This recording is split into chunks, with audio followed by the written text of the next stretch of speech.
Slab पाडतो. उद्या चुकून अशी आग लागली आपल्याला आग विझवता आली पाहिजे. आपल्याला आगीसह फायटिंग करता आली पाहिजे. त्याच्याबद्दल आपण लाईव्ह आता फायटिंग बघणार आहोत. बसून घ्या. काहींचा बीपी वाढलाय. नॉर्मल बसा बसा. जगायचं सर मला आताच छाती धडधड करायला लागली. फ्लोर में मतलब वरच्या मजल्याला पण धोका आहे. पाठीशी असलं पाहिजे. किती नागरिक माझ्या स्टेटमेंटशी सहमत आहे. एबीसी सिलेंडर कुठे हा वाहन चालू असताना देखील वाळू फेकून मारू शकता. ती आग बुझू शकता. कृपया पाणी मारायचं नाही. जर वाळूची व्यवस्था नसेल तर डस्ट ही एक बकेट प्रत्येकाने ठेवा. त्याच पद्धतीने जर सिलेंडरला आग लागले तर सिलेंडरची आग पाण्याने डस्टने विझत नाही. तर ती आग कशी विझवावी तर प्रशिक्षण घेण्यासाठी किती लोक तयार आहेत. 25% लोकांचा हातवर आहे. बाकीच्या शपथ खाल्ली बाई मी हातवर करणार नाही. घाबरू नका. अशा कधी लागते रेग्युलेटर खराब असेल, वायसर नसेल, नवरा बायकोची भांडण झाली असेल, अटॅक जोरात टाळा झाला पाहिजे. आमचं उत्तम सरांसाठी आपल्यापैकी कोणीही एक जेंट्स एक महिला न घाबरता पुढे यायचंय.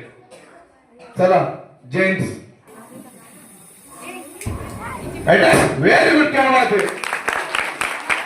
चला काही चिडल्यात बघतात कसं विसरत नाही. Very good. क्या बात. थांबा. सेकंड स्टेप मागे सरका. न घाबरता आगीमध्ये हात घालून सपना बंद करायचा आहे.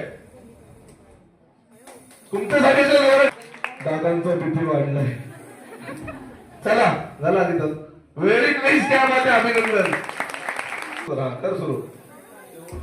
चला व्हेरी नाईस. क्या बात आहे. अभिनंदन.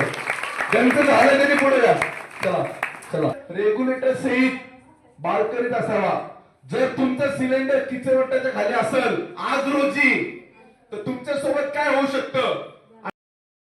ज्यांनी माझ्या खांद्यावरती हात ठेवला मला म्हणले साहेब पायपा लागला.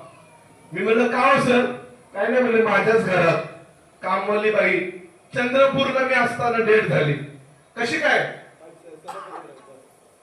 डेट झाली. काय नाही म्हणलं साहेब पायपाने आग पकडले कडे पालती झाली. कडेत तेल होतं. आता आमचं वाद बघा. प्रॅक्टिस असून सुद्धा पायपाला आग लावली स्फोट झाला. कारण सेफ्टी डिव्हाइस म्हणजे तुमच्या घरात तुम्ही ती जर मशीन लावली